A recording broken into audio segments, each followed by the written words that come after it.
ત્રણ સી યાદ રાખજો. Make a good choice right now, and the good choice is excellence in academics.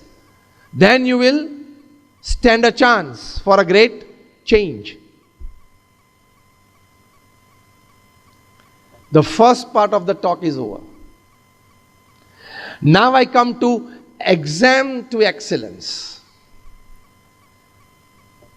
ખાલી તમારી એકેડેમિક ક્વોલિફિકેશન આમાં કામમાં નહીં આવે.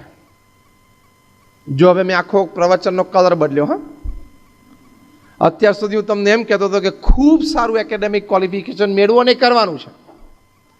Now I am telling you, from exams to excellence, not just your academic qualifications will work.